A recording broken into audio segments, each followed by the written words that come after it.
Hey, rich girls, welcome back to the Old Money Podcast. Happy Sunday. It's your host, Amber Frankusen. I'm coming at you with a bonus episode, a little amuse-bouche, if you will, a little taste, something to whet your appetite, but also something to really get you through the day if you're like me and you're suffering from the Sunday scaries. So I want to share one major tip that's been really helping me deal with my anxiety, and also just kind of walk you through a menu of different options where you can pick what feels best for you to combat the Sunday scaries. So I hope that at the end of this podcast episode, you're feeling a lot better, a lot more confident, and a lot less anxious. Now, it's fall, it's back to school, it's football season. And what I'm finding, because my man is addicted to football, so it is on Thursday, Mondays, Sundays, and sometimes Saturdays if the college games are good, that Sundays are such a fun day for me personally, because I get to lean into my self-care. I get to work on my projects. I get to work. I get to spend time at home. I'm such a homebody. But also when Justin's occupied watching football, it leaves me a lot of time to think. And I get really, really restless, especially on a day where I'm supposed to be resting. And I feel this itch to work or produce or consume. And I get really, really uncomfortable. So recently, since football season has started, actually, my anxiety on Sundays has gone through the roof.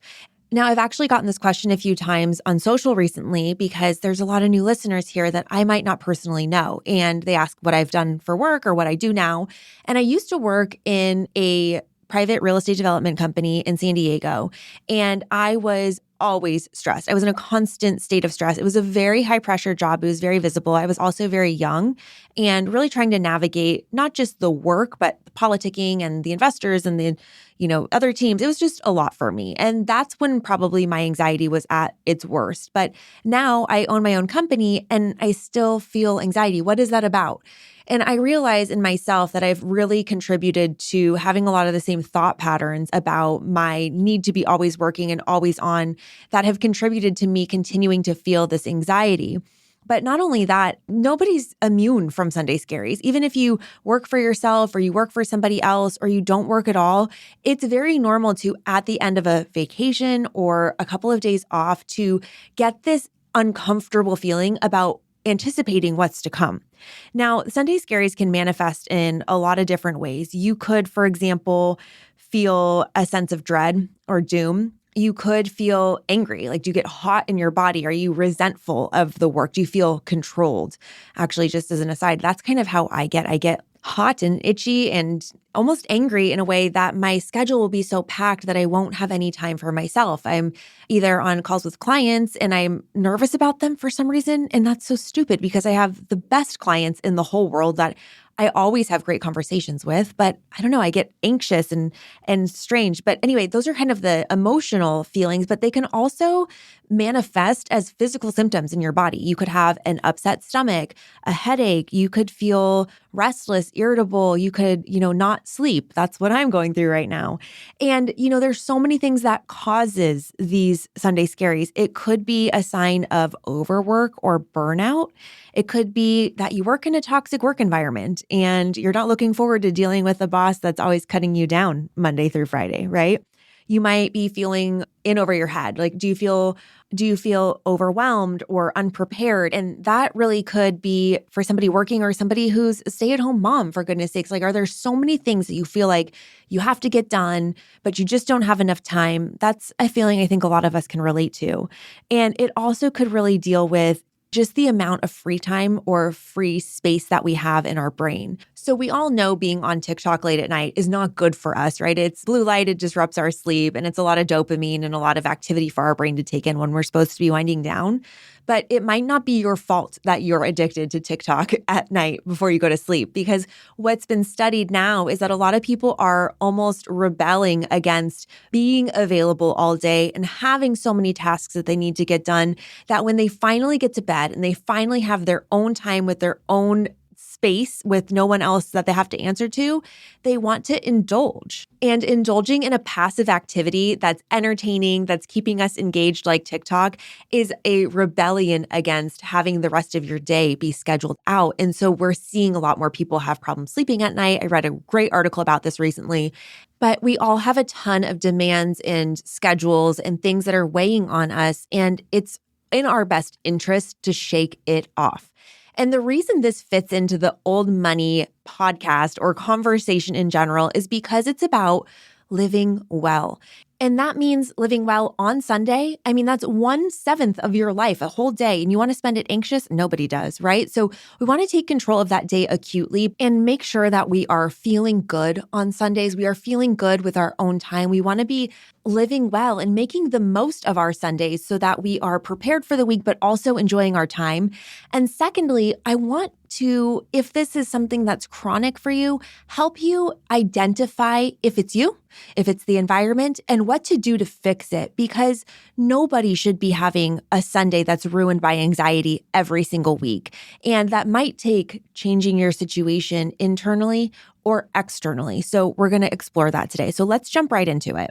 So this is my highest level of self that's taking care of myself on Sunday. And what I mean by that is it's the most fully expressed CEO version of Amber. Because if I mean to become the most badass CEO and leader of my team, I need to embody those qualities, those habits, those thought patterns now, because I can recognize that it's highly unlikely, let alone impossible, for me to become the best version of myself, the best leader of myself, if I'm continuing to allow myself to be in these habits that don't serve me. And the habit is the anxiety. So I want to try to take care of that. Now, I want to just say, I'm not a doctor. I know that generalized anxiety disorder and just overall anxiety can be treated with a mental health professional. I'm talking more so about acute Sunday scaries that are related to the week ahead. And so with that, the CEO version of Amber looks at Sunday scary to Amber and says, what do we need to do, babe, to fix this, to make you feel good? And sometimes, and I don't know if you can relate, I feel like there's too many things to deal with right now. Like, oh my God, I have got finances, health, fitness, relationships, all these different things that are competing for my attention. And while all of these different categories of your life are important, they're not all urgent. And one of the things that I like to put into practice is this wheel of life thinking. This is something that I got from Tony Robbins at Unleash the Power Within, which I went to in Dallas a few years ago. Yes, I walked on the coals. I did the whole thing. And the Tony Robbins Wheel of Life looks at all these different categories as if they were a wheel. So if you go online and you Google Tony Robbins Wheel of Life, you can take a quiz where it will give you a wheel. But essentially this wheel is these categories. And if you had, let's say like concentric circles, 10 concentric circles, right? And then you split up these circles into 8 different categories. So you drew 4 lines, right? So you have 8 pieces of pie. Now you have these circles in there. And what you would do is you would basically color in a rating from between 0 and 10 about how you feel about these different categories.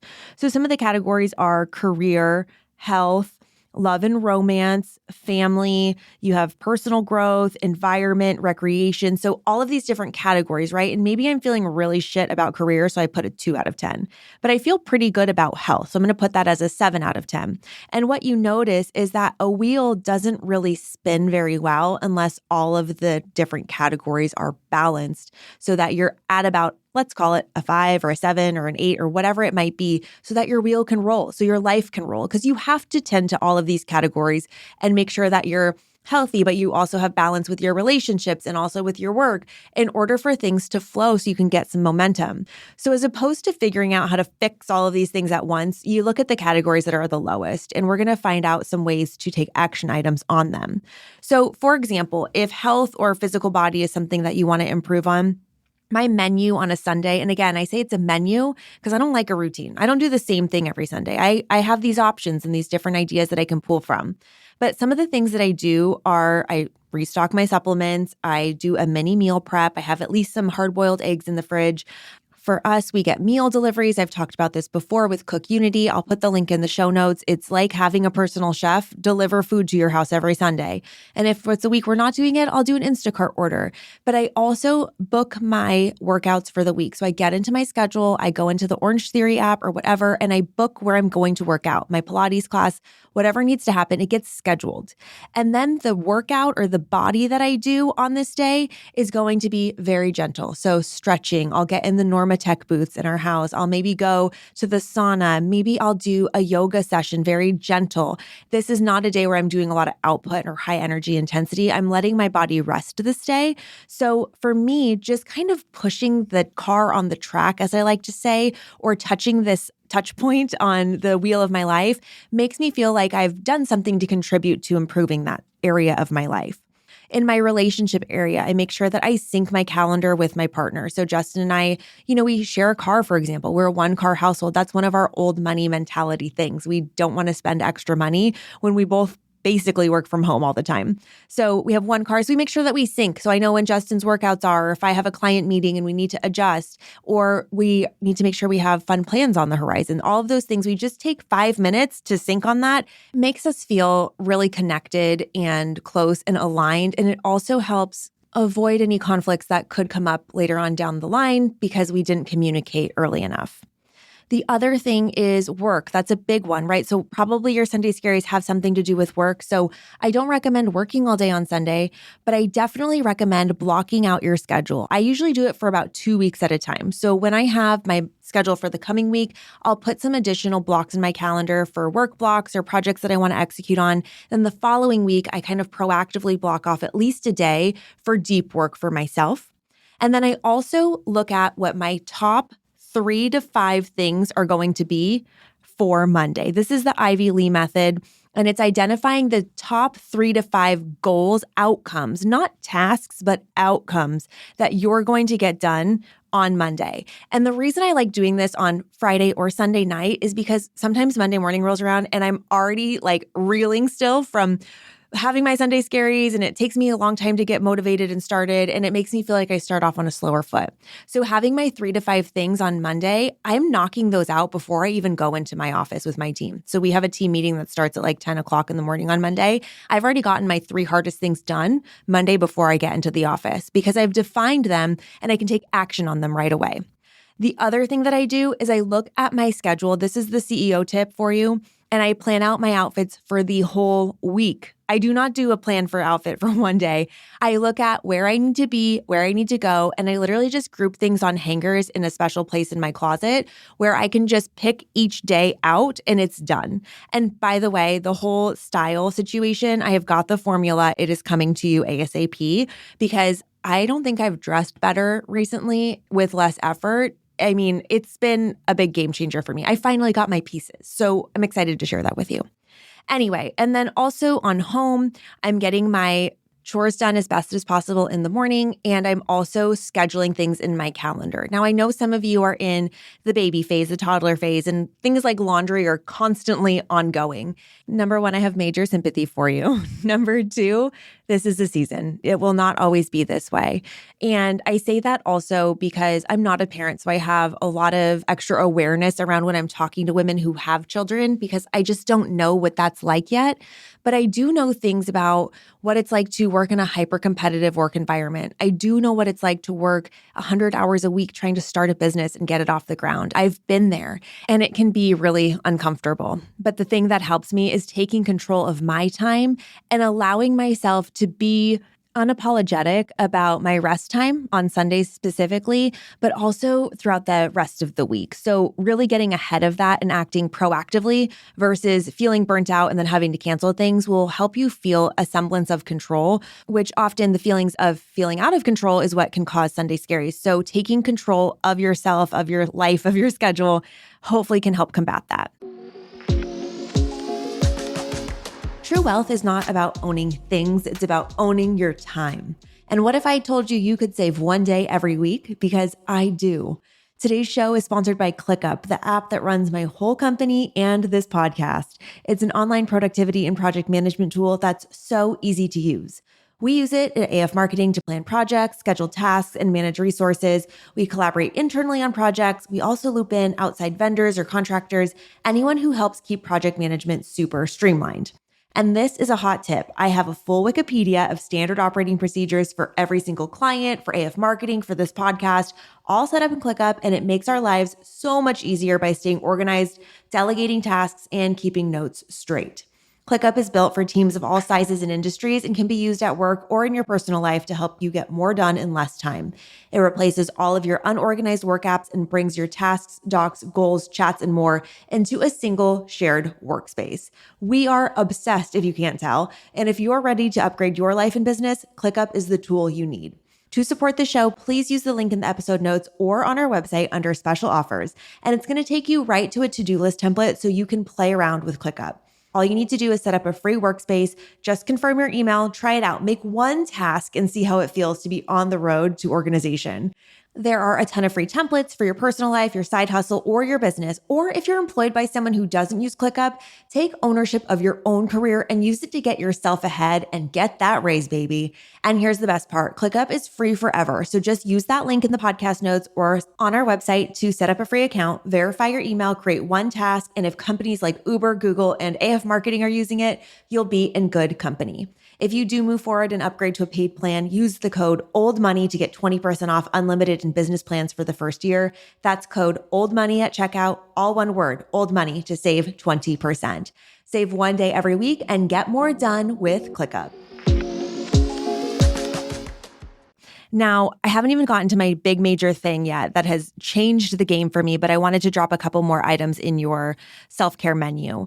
First of all, the wind down ritual at the end of the day, some journaling, some tea, some Shilajit, some adrenal tonic, all that kind of stuff. I'm doing some stretching on the yoga mat. I already told you guys that we have the Normatec boots at home. Such a game changer and such a good gift for your guy if he's into fitness or anything like that.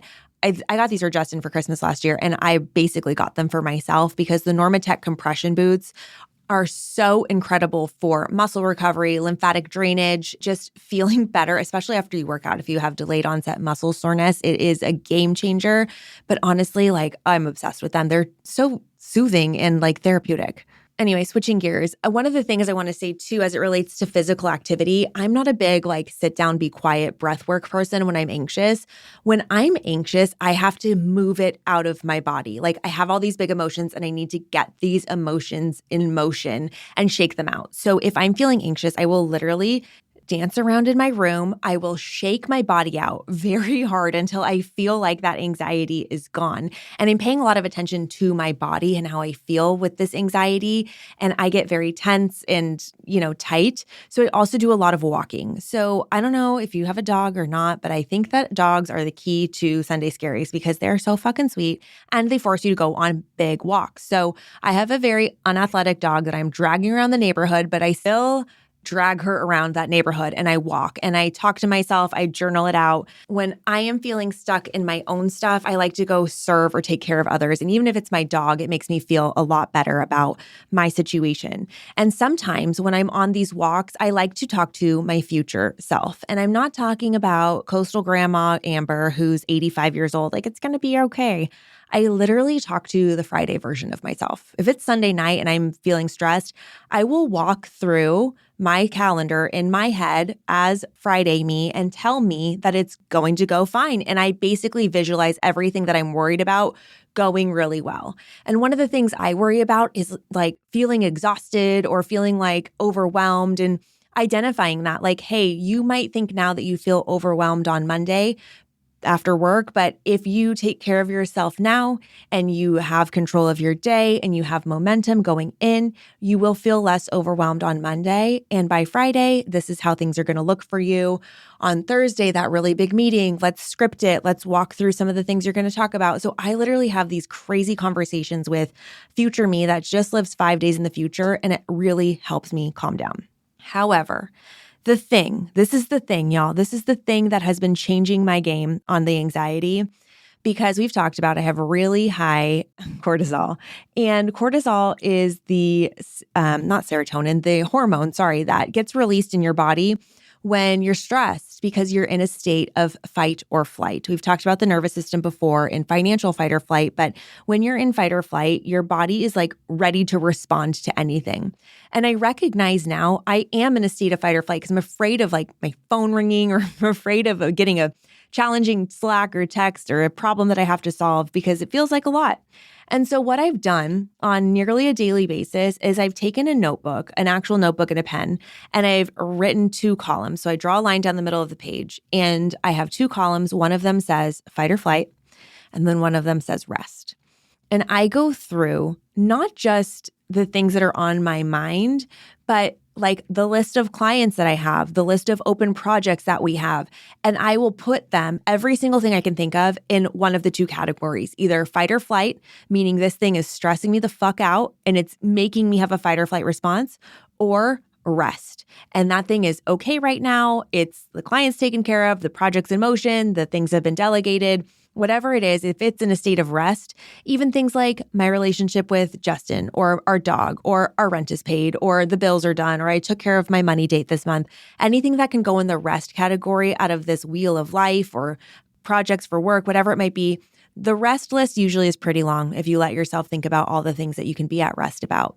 And then the trick is, for me, on this fight or flight side, is that everything that's on there, I'm allowing myself to just get into a state of rest about it once per day. So for example, if I have an outstanding issue with a vendor and we're negotiating something back and forth, what's going to get me into a state of rest today is to make sure that I do my part by sending the email or following up or, attempting resolution again, or whatever it is that I have to do that day in order to move the needle forward. Now, I'm not in any conflicts with any vendors, so this is just a bad example, but maybe it's, somebody is asking you for a refund and you're working through that. Well, what can you do one thing per day that will allow you to move that thing into the rest category? Even if it's a conflict with a friend or conflict with a family member, it can be in your fight or flight column. And you can choose to move it to your rest column without doing anything about it. So not everything has to be actioned on.